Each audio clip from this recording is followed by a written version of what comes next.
Hello, and welcome to our podcast. My name is Hallie, and here with us today is Ellie, Hannah, Max, and Justin. And today we will be discussing a common neurological disorder known as epilepsy. Epilepsy is the fourth most common neurological disorder. The onset of epilepsy is most common in children and other adults, but the condition can occur at any age. Epilepsy directly affects the body's nervous system. The nervous system is made up of the CNS and the PNS. The CNS is the central nervous system, which consists of the brain and the spinal cord, as the PNS represents the nerves and that branch out from the CNS. The nervous system works with the endocrine system to inform and readily react to changes to the body's physiological equilibrium. The disorder itself causes recurrent seizures. A seizure occurs when one or more parts of the brain has a burst of electrical signals that interrupts the normal brain signals. These signals originate in nerve cells that communicate through electrical activity. Things that can trigger interruptions include a high fever, high or low blood sugar, alcohol or drug withdrawal, and concussions.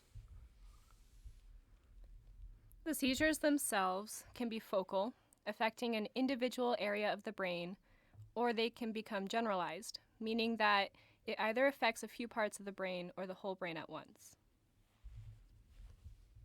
The nervous system is organized by neurons and neuroglia.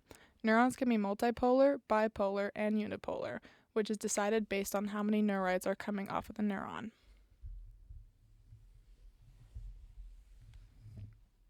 Neurons are also the primitive component in the cell communication, using specialized communication sites called synapses. Synapses are the small gaps in between neuron endings, allowing electrical signals to be transferred between ends, axon terminals, and dendrites. Dendrites, also known as sensory receptors, are appendages that branch off of the neuron's cell body and receive neural impulses from axon terminals. The neural impulse is then conducted through the axon, also known as impulse pathways, which transmits the impulse to other neuron, muscle fiber, or gland cells. These neuronal processes are explained by three major functions that work to detect internal and external stimuli, process sensory info, and activate effectors response from muscle and glands.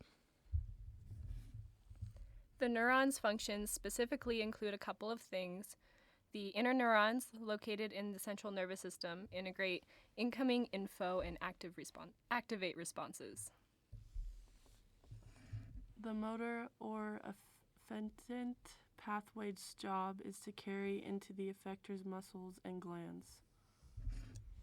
The sensory or afferent pathway's job is to detect and carry info to the central nervous system. Neuronal processes function in these ways to respond to physiological changes. Diagnosing epilepsy is based on symptoms, physical signs, and the results of certain specialized tests such as an EEG, CAT, and MRI scans. Epilepsy can be caused by many different things, like oxygen deprivation during childbirth, brain infections like meningitis, encephalitis, and cysticercosis, traumatic brain or head injuries, and strokes. Some triggers correlate with the nervous sheath myelin. Myelin is the outer lipid and protein lining on axons, and it supports and speeds up the neural impulse processes. Disorders such as Alzheimer's and multiple sclerosis directly influence the abnormality of myelination, which can disrupt the neural impulse process. Additionally, many children who experience epilepsy have often been found to have an abnormal myelin content. Another cause may also include malfunction of ion channels, which are generally tied to mutations. These mutations can affect channel kinetics, modifying channel activation, inactivation, recovery from inactivation, and/or the current window.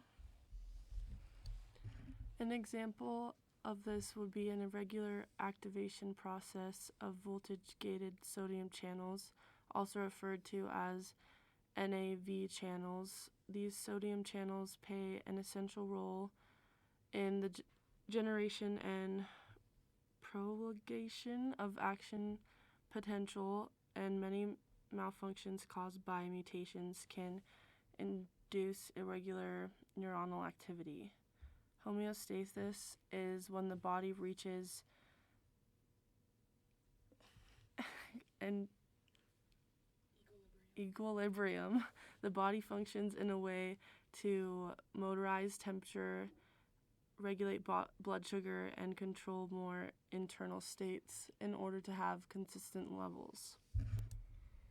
For example, potassium is the most abundant intracellular cation in the human body. For normal cells to function, the potassium in the intercellular fluid needs to be distributed across the cell membrane.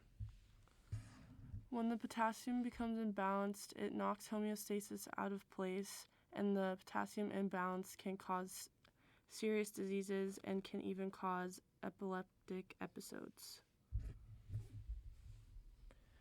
Maintaining homeostasis, in some instances, is approached with a negative feedback loop as the body is trying to decrease effects of Hebbian plasticity. Rapid and continuous positive feedback to stay at balance. There are primary components when homeostasis occurs, which are stimulus, receptor, the control unit, and the effector. A stimulus from a change in the environment can easily kick your body out of balance. The receptor, in this case, reacts to the change and sends a signal to the control unit. When the control unit receives this signal, the effector receives the information from the control unit and takes action by bringing the body back to equilibrium. Epilepsy, as we've discussed, has many causes and is something that is continually being researched and informed about on a global scale. According to the CDC, as of 2015, 1.2% of the American population had active cases of epilepsy. Montana specifically was reported to have 10,800 cases the same year. Overall, around 50 million people worldwide have epilepsy.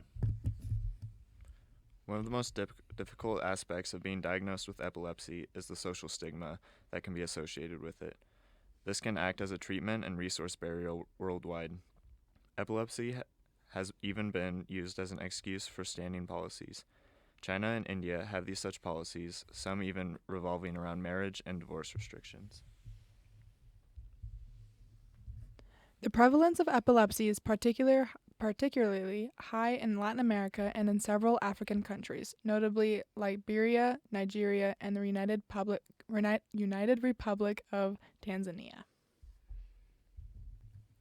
Reasons for this high prevalence in Africa include parasitic infections, like neurocysticercosis, intracranial infections of bacterial or viral origin, perinatal